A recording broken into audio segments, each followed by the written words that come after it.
جو آخرت کی منزل سے دور ہوتا ہے وہ پریشان رہتا ہے۔ والوں یا ان کے غلاموں کے پاس جاتے ہیں، شاید ان کے پاس کوئی حل ہو، لیکن افسوس یہ ہے کہ حل پہلے سے وہ تجویز کر کے آتے ہیں کہ کچھ پڑھنے کو بتا دیں گے، بھئی ان کو جانے دو، ادھر سے جانے دو، اگر اتنا جانا ہو نا تو ادھر بیٹھا کریں کنارے، یہاں نہ بیٹھا کریں درمیان میں بیچ میں، یہاں مشکل ہوتی ہے، جس کو آنا ہے سامنے آ جائیں، جس کو جانا ہو جا سکتا ہے، لیکن ایسی جگہ بیٹھیں کنارے تاکہ وہاں سے اٹھ کے آسانی سے چلے جائیں۔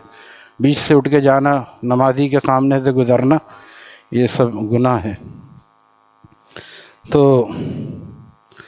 اکثر لوگ پہلے سے ہی حل تلاش سوچ کے آتے ہیں، حل وظیفہ مل جائے گا یا کوئی تعویذ دے دیں گے میرا کام بن جائے گا۔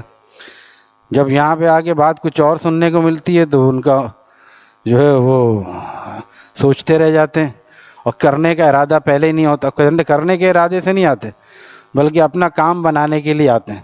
اسی لیے بہت سے لوگ عاملوں کے پاس جاتے ہیں کہ عامل جو ہے وہ تو تعویذ دے دے گا، یا تعویذ پیسے لے گا، تعویذ دے گا، کام بن جائے گا، کیونکہ اللہ والا تو بننا نہیں ہے، کام بنانا ہے۔ کام بنانا تو کام تو یہودی اور نصرانی کے بھی بنتے ہیں۔ تو جب ان کو بتایا جاتا ہے، سب سے پہلے ہم پوچھتے ہیں اور معمولات درست ہیں، ان سے بھی ہم نے پوچھا کہ بھئی الحمدللہ ہم مسلمان ہیں، یہ بتائیے یہ زندگی یہ ہے، ایک زندگی اس کے بعد آنے والی ہے، اس پر عقیدہ ہے یا نہیں؟ ضرور۔ تو اس کے بارے میں کیا تیاری ہے؟ فجر کی نمازیں جماعت سے ہوتی؟ ہاں وہ تو ذرا کمزوری رہتی ہے، یہ نہیں کہتے نہیں پڑھتے، یہ نہیں کہتے کمزوری رہتی ہے کا مطلب یہ کہ پڑھتے ہی نہیں فجر کی نماز۔ جب آپ کے دن کا آغاز اللہ کی نافرمانی سے ہو رہا ہے تو ہمارے پاس کیا لینے ہیں؟ پھر عامل کے پاس یا کسی ڈاکٹر کے پاس جائیں، کوئی ایسی دوا دے دے کہ شاید آپ کے حالات درست ہو جائیں۔ یہاں تو یہی ملے گا جو ہمارے پاس ہے، ہم وہی دیں گے کہ فجر کی نماز جماعت سے پڑھیں۔ یہ نمازی لوگ، باشرہ لوگ فجر میں سوتے رہتے ہیں، کھوتے کی طرح سوتے رہتے ہیں۔ پنجاب والے حالانکہ وہاں کھوتے وہاں ہوتے ہیں لیکن سوتے نہیں ہیں وہ لوگ، پنجاب والے کہتے ہیں کھوتا، لیکن وہاں والے اکثر جاگتے ہیں۔ یہ بیٹھے پوچھئے، یہ کہتے ہیں اگر کراچی والے بھی صبح جاگنے لگے تو پنجاب والوں کا یہاں کام کیا رہے؟ کراچی والے دیر تک سوتے ہیں، پنجاب والے یہاں کے صبح صبح دکانیں کھولتے ہیں، کما رہے ہیں دوسرے آگے، ہم خود یہاں پہ سو رہے ہیں۔ اور یہ صرف رزق سے محروم نہیں ہے، برکتوں سے بھی محروم ہے، اللہ کے قرب سے بھی محروم ہے۔ یہ سمجھ لیں جو فجر چھوڑ کے سوتا ہے وہ پنجاب کا کھوتا ہے۔ اب صاف صاف کہہ رہا ہوں، اور کون سا کھوتا ہو سکتا ہے بتائی؟ کہ اللہ کا فرض چھوڑ کے سو رہا ہے، اللہ کا منادی مؤذن آواز دے رہا ہے، تو بتائیے حالات کیسے درست ہو جائیں گے؟ تو سب سے پہلا یہ ذرا، اور اس کے بعد قرآن کی تلاوت کتنی ہوتی ہے؟ وہ بھی موقع نہیں ملتا، نہ تلاوت کا موقع ہے، نہ فجر کی نماز کا موقع ہے، نہ ذکر ہے، کچھ بھی نہیں ہے، بس دنیا ایسی ہو رہی۔ اس سے تو بہت اچھی دنیا ہے، 3 وقت کھانا مل رہا ہے، ہاں مل رہا ہے، جب کھانا مل رہا ہے تو اور کیا چاہیے تمہیں؟ نہیں، ویل سیٹڈ ہونا چاہیے، دنیا میں ویل سیٹڈ ہونا چاہیے۔ دین کی حالت کیا ہے کہ فجر کی نماز نہیں ہے، داڑھی اگر ہے تو چھوٹی ہے، نہیں ہے تو نہیں ہے، اس کا بھی کوئی مسئلہ نہیں سمجھتے۔ حالانکہ نبی علیہ السلام کی صورت اختیار کرنا اور ان کی سیرت بنانا یہ مسلمان کا مطمع نظر ہونا چاہیے کہ مجھے آقا کی طرح مشابہت اختیار کرنی ہے، ظاہر میں بھی اور باطن میں بھی۔ صرف ظاہر ہی نہیں، ظاہر بھی ضروری ہے، جیسے جہاز کا پر بھی ضروری ہے، پر کے بغیر جہاز نہیں اڑ سکتا، لیکن پر ور سب سلامت ہیں، لیکن اندر پیٹرول نہیں ہے، انجن خراب ہے تو بھی مسئلہ خراب۔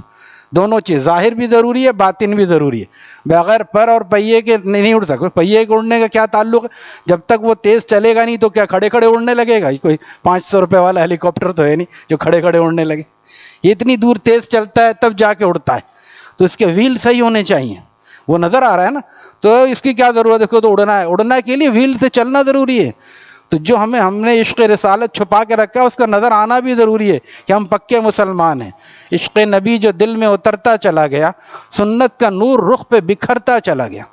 جب ایسی باتیں سننے کو ملتی ہیں نا تو بیچارے ذرا مایوس سے ہوتے ہیں، ہم تو جس علاج کے لیے آئے تھے، ہمارا کام تو نہیں۔ حالانکہ ہم بنانا چاہتے ہیں کہ ایسا آدمی آخرت میں بھی ہمیشہ کی کامیابی میں رہے، اور جب وہ ہمیشہ کی کامیابی کی طرف رہے گا، غور سے سنیں، بات مختصر ہے لیکن اللہ والوں کی بات ہے کہ آخرت حقیقت ہے اور دنیا اس کا سایہ ہے۔ ایک اللہ والے نے مثال سمجھایا، پرندہ اڑ رہا ہے، آپ اس کے سائے پہ پیر رکھ دیں، پرندہ پکڑا جائے گا یا پرندے کو پکڑنا پڑے گا؟ ہم سائے کے پیچھے بھاگ رہے ہیں، ہم سائے کے پیچھے، سائے کے پیچھے بھاگنے سے نہیں ملے گا کچھ۔ دنیا سایہ ہے اور آخرت حقیقت ہے، دنیا اس کا سایہ، پرتو۔ چند منٹ اور چند تھوڑی دیر کی زندگی ہے. ابھی کل ایک جنازہ ہے بنوری ٹاؤن میں، ہمارے بیٹے وہاں پڑھتے ہیں، انہوں نے بتایا پہلوان جو پہلوانی سکھاتا ہے کہ اس کے کئی شاگرد جو ہیں وہ سب نظر آ رہے تھے، گٹس ان کے ایسے بنے ہوئے اور بہترین جو وہ ان کے کٹس بنے ہوئے اور پہلوانی. وہ اس کا انتقال اچانک ہوا، ایک نوالا منہ میں پھنس گیا، ناک سانس کی نالی میں چلا گیا، کوئی بیماری نہیں تھی، اچانک انتقال ہوا. شاگرد رو رہے ہیں، استاد سکھانے والا پہلوان جوان بڈھا بھی نہیں، اللہ کے پاس چل. یہ ہے ہماری زندگی کا ویزا جو ہمارے شیخ فرماتے نا معلوم المیعاد ناقابل توسیع. بہت پرانا جملہ حضرت والا کا. ایک صاحب مجھے ملے گا، تمہارے شیخ کے جملے نے میری زندگی درست کر دی. زندگی کا ویزا نامعلوم المیعاد. سعودی عرب 3 مہینے کا دیتا ہے، 1 مہینے کا کہیں سے دیتا ہے، مختلف ملکوں کو مختلف، لیکن اس سے پہلے نہیں نکالے گا. لیکن یہاں کوئی ہے کہ 60 سے پہلے کوئی نہیں مرے گا یا 20 سے پہلے نہیں مرے گا؟ یہاں تو ویزا ہی نہیں ہے اس کا کوئی. اور ناقابل توسیع.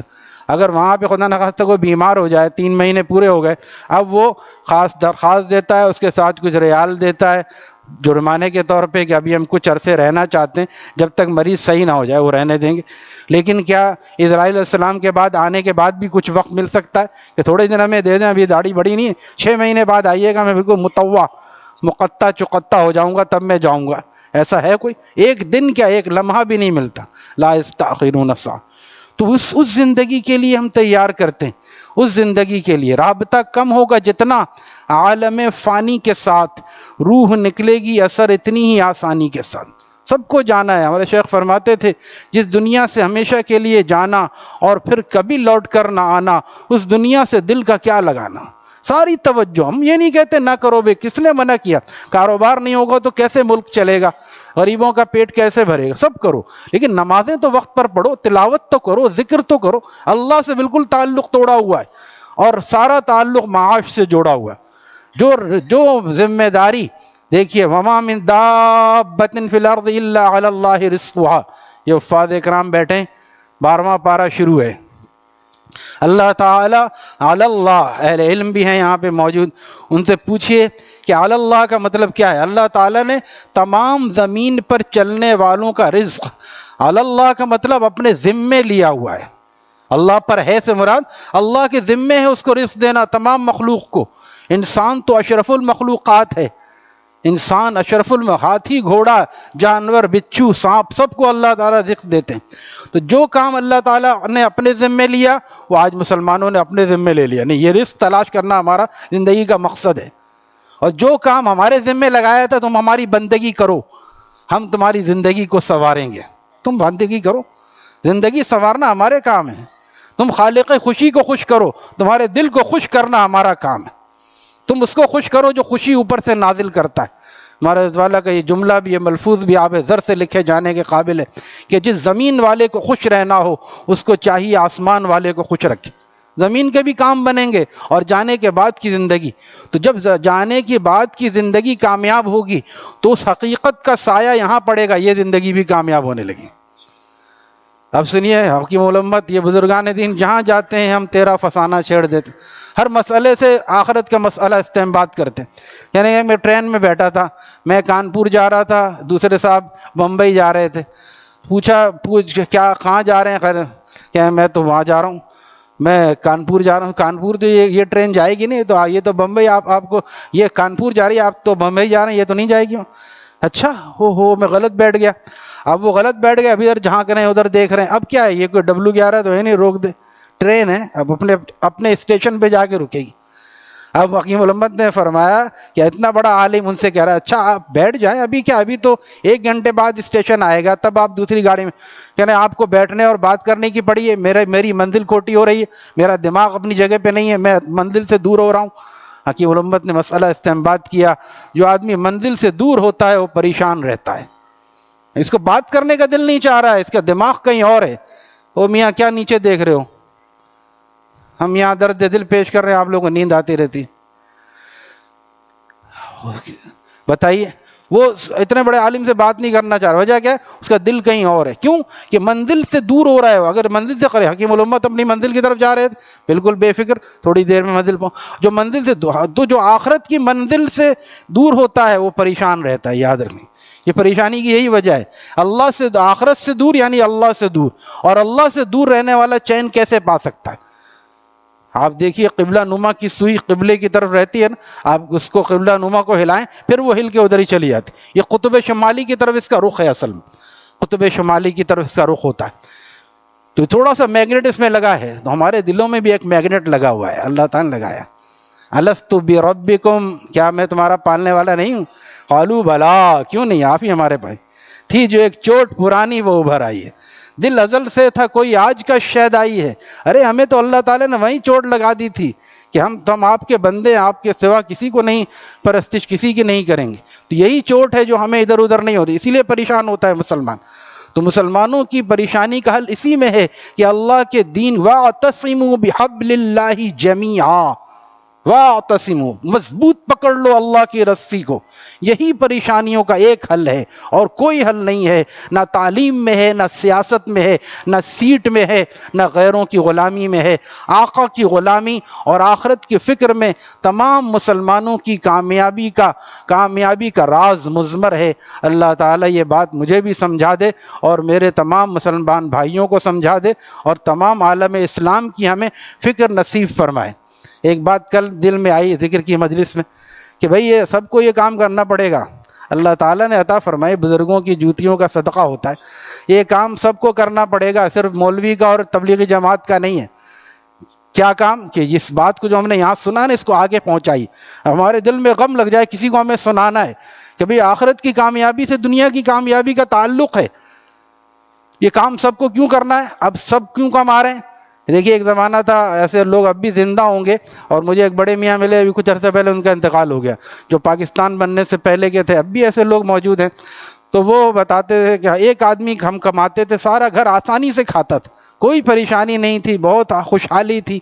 تو یہ زمانہ دیکھا ہے ایسے بزرگوں نے, آج بھی لوگ ایسے زندہ ہیں. تو اب کیوں سب کماتے ہیں؟ بیٹا جہاں بڑا نہیں ہوا کمائے, عورت بھی کما رہی ہے بعض جگہوں, سارا گھر کما رہا ہے, پھر بھی کہتے ہیں کہ پوری طرح گزارا نہیں ہو رہا ہے. کرایہ کا گھر ہے تو کرایہ کا اپنا گھر لینے کی اتنی بڑی, اپنے گھر کی اتنی بڑی وہ ہے قیمت ہے کہ وہ اتنی آسانی سے لینا مشکل. تو جس طرح سارا گھر کما رہا ہے, اسی طرح سارے لوگوں کو داعی بننا پڑے گا, کیونکہ وقت کی ضرورت اور انسان کی غفلت اتنی بڑھ گئی کہ اب صرف ایک جماعت اور ایک مولوی سے کام نہیں چلے گا. اب سب لوگوں کو دین کا داعی بننا پڑے گا, تب جا کے یہ کام ہوگا. میں بھی اس کا ذمہ دار ہوں, آپ بھی ہیں. آپ کوئی فارغ نہیں ہے کہ ہم نے درس نظامی نہیں پڑھا یا ہم نے تبلیغ جماعت میں گشت نہیں کیا تو ہمارا کام ہے. ہر مسلمان کا کام ہے بے نمازی کو نمازی بنائے, نمازی کو سنت پہ کے قریب کرے, اور آگے بڑھائے اور آگے بڑھائے, ستاروں سے آگے جہاں اور بھی ہیں, ابھی عشق کے امتحان اور بھی ہیں. اللہ تعالیٰ یہ بات ہمیں سمجھنے کی توفیق عطا فرمائے. الحمدللہ.